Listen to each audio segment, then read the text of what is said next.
Sa Portugal, libu-libong mga manggagawa ang sama-samang nagprotesta nitong Huwebes upang tuligsain ang bagong reforma sa labor law sa bansa.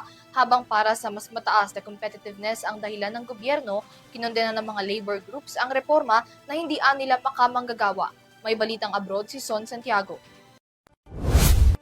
Libo-libong manggagawa at labor union sa nakiisa sa isang malawakang general strike sa Portugal nitong Huwebes, dahilan para huminto ang operasyon ng transportasyon at ilang public services doon.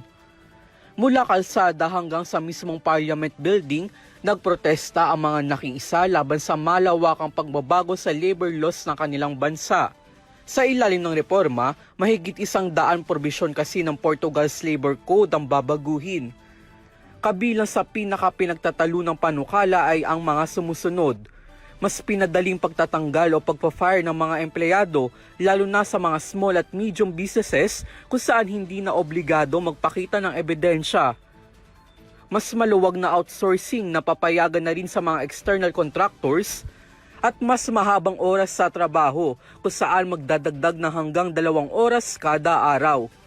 May limit naman ito na 150 dagdag na oras bawat taon. Giit kasi ng pamahalaan ng Portuguese, ang hakbang ay para mapataas ang competitiveness ng bansa at iayon ang mga batas sa modernong uri ng trabaho ngayon. Tutol naman dito ang mga labor union na tinawag ang panukala bilang anti-worker at malinaw umanong nilalabag ang karapatan ng mga manggagawa. Nagbabala rin sila ng mga panibagong pagkilos kung hindi iaatras ng kanilang gobyerno ang panukala. Hindi lang ito ang unang malakihang strike na isinagawa sa Europa ngayong taon. Nitong Oktubre, nagkaroon din ng nationwide strike ang Greece dahil sa kaparehong mga usapin. Para sa EuroTV News, ako si Son Santiago, sumasaludo sa bawat Pilipino.